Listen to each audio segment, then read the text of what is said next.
eu fui fazer um curso de teatro aqui em São Paulo com 15 anos, um curso profissionalizante, mas ainda também sem nenhuma perspectiva profissional, né? Eu fui fazer porque era realmente uma coisa que eu queria estar no palco ali de alguma forma, né? Quer dizer, queria estar junto com pessoas que também, né, estavam na mesma viagem que eu, de contar história, e as coisas foram acontecendo, né? Daí eu comecei a fazer muitos comerciais, assim, e daí com 17 anos eu tive minha primeira oportunidade de fazer um trabalho na televisão, que foi um seriado chamado Sex Appeal na Rede Globo.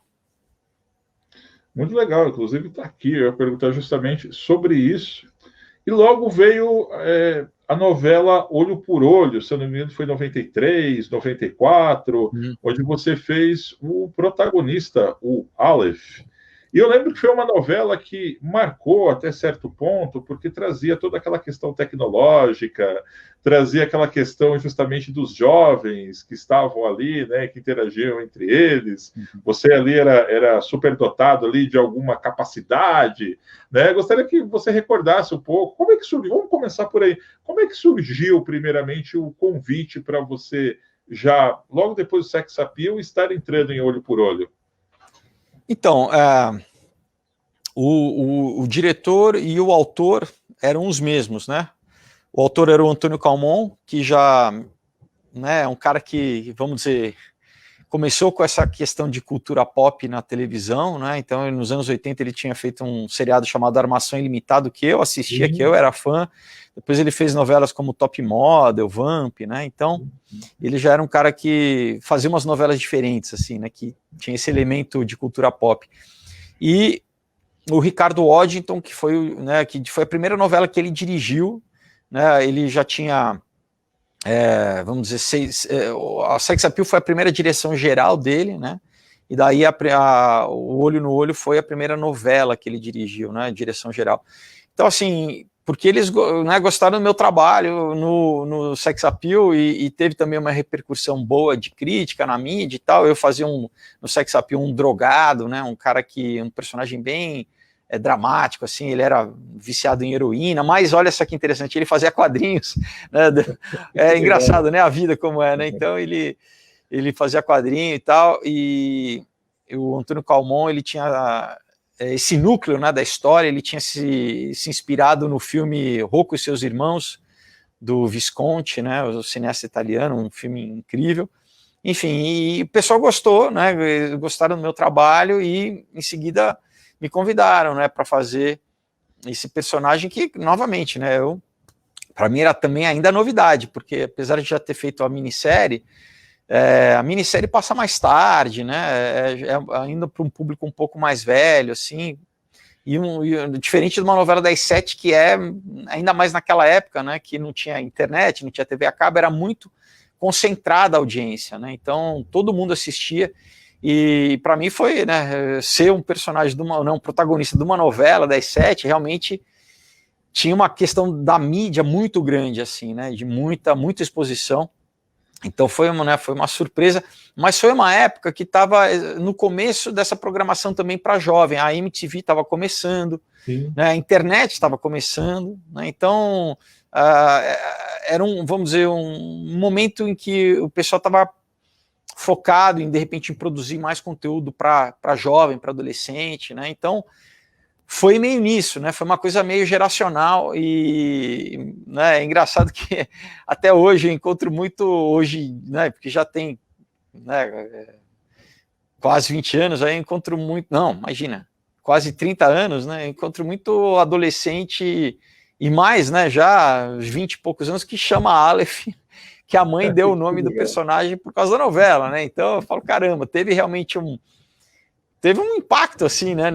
Muita gente lembra, e também acho que foi a primeira novela com essa questão mais de efeito especial, né? O Calmon também se inspirou um pouco no filme A Força, do Brian De Palma, no Scanners, do Cronenberg, né? Então o meu personagem era um paranormal, né? Ele tinha poderes, né, enfim, de teletransporte, né, de telepatia, telecinese, uma série de questões, né, os olhos acendia e saía raio do olho, né, uma coisa meio super-herói, assim. Então era para mim que, né, falando, eu era nerd, né, cresci lendo, vendo filme, né, minha adolescência eu trabalhei em locadora de vídeo, então assim era um sonho, né? Eu falo, né, quando que imaginar que eu via ali, ia consumir aquilo e alguns anos depois eu ia estar na televisão brincando daquilo, fazendo um personagem que tinha, né, esses superpoderes. Então foi uma época realmente para mim era um sonho sendo realizado, assim, era muito bacana. E você falou bem, Felipe, do pessoal da época. Eu lembro, eu tinha 17 anos na época, eu lembro que acompanhava, de vez em quando pegava a novela ali, estava passando na televisão, ou você pegava para assistir, ou passava pelo controle remoto, e a recordação que eu tenho é que era uma novela já visionária, né, que abordava aquela questão meio tecnológica, vamos dizer assim, né, do que nós temos hoje da internet, Sim. etc e tal. Eu lembro que foi a primeira vez, por exemplo, que eu ouvi falar no scanner, por exemplo. A gente olhava e falava, não, isso daí nunca vai acontecer um dia, né? Tipo, era meio que um desenho dos Jellystons ali na Globo, ali praticamente, e foi muito legal, de fato, a novela. Então, tinha o meu arqui-inimigo, né, que era o Fred Zapata, Sim, que o Nico exatamente. fazia, ele tinha um óculos de realidade virtual naquela época já, Sim. enfim. Então, realmente, era uma novela que, claro, né, a gente, levando em conta, né, as questões, né, que era uma novela a gente fazendo aqui no Brasil, porque às vezes o pessoal quer comparar uma novela feita no Brasil com um filme de 150 milhões de dólares de Hollywood, né, então a gente tinha uma série de limitações técnicas, né, de fazer novela, que você grava um capítulo por dia, né, mas, levando tudo isso em conta, eu sei porque espontaneamente, quem viu, né, o pessoal daquela geração, né, marcou, né, principalmente quando você é mais novo, da mesma como eu, né, quando eu era criança, aquilo que eu via que me impactava, me marcava tanto, eu tenho uma memória emotiva, né, independente de ser, né, você pode até rever depois de anos mais velhos, você pode até criticar, mas assim, a memória emotiva permanece, né, aquilo você tem um carinho, vamos dizer assim, né, então... Felipe, e a gente percebe, né? Eu já conheço você pessoalmente, de alguns eventos, inclusive, que você é uma pessoa bem pés no chão. Mas quando começa a acontecer tudo isso na vida de uma pessoa, um ator, principalmente porque você, nessa época, tanto do sex appeal quanto da novela Olho por Olho, você começou a construir uma carreira de galã. Né, ali junto com o público adolescente, inclusive, você tinha o seu par romântico lá na novela, que dividia o pessoal, inclusive nas revistas Capricho da época, que hora ou outra você, o Celton Mello, o pessoal saía, ou se vocês não saíam ali com o casalzinho. Como que é para um jovem começar a lidar com isso sem sair da sua realidade? Então, meu par romântico era a Patrícia de Sabri, que Sim, inclusive exato. era minha namorada na vida real. Então, Sério?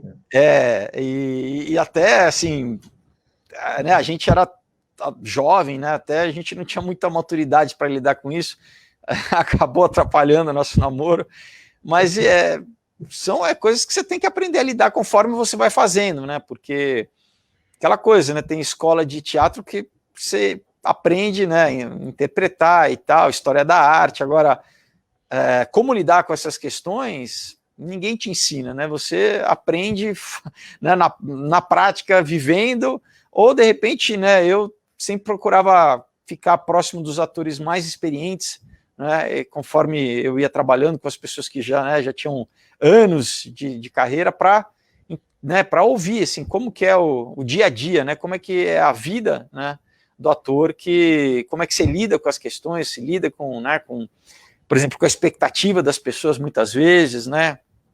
Então, não tem uma receita, né? Porque cada caso é um caso, né? Cada pessoa vai lidar de uma forma, mas assim, a gente, né, vê aí ao longo, talvez, do século passado, né? Desde pessoas jovens, talentosos, que acabaram...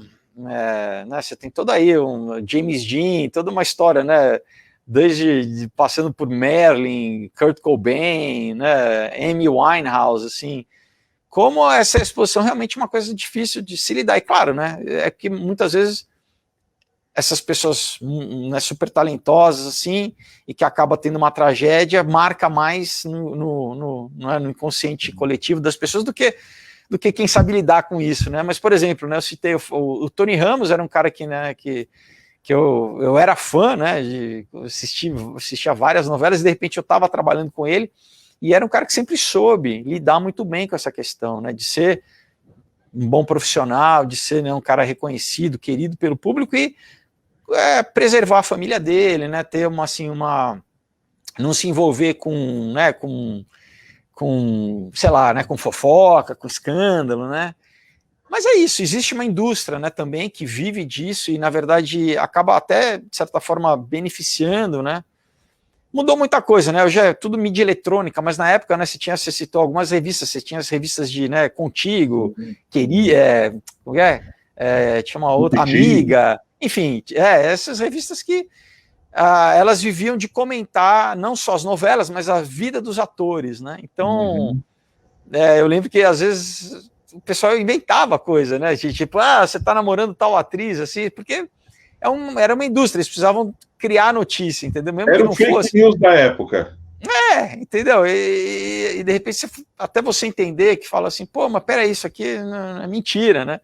Mas eles precisavam, né, preencher toda, sei lá, quinzenalmente tantas páginas de revista, né, Então isso, é uma indústria, né? Então você tem que aprender também vamos dizer, desconectar essa persona pública, né, muitas vezes de você, porque tem muita gente que vê, né, sei lá, a pessoa pública ali e que é um simulacro, né, vamos dizer assim, é uma composição que não necessariamente é você, né, e muitas vezes as pessoas projetam, né, as questões delas né, em você, assim, e é isso, você tem que usar um pouco de psicologia para conseguir lidar com isso, que, né, hoje em dia não é mais, vamos dizer, exclusividade de quem é um ator, né, porque hoje em dia a gente vive nesse mundo da rede social que, né, uma pessoa vira um influencer, né, uma pessoa vira,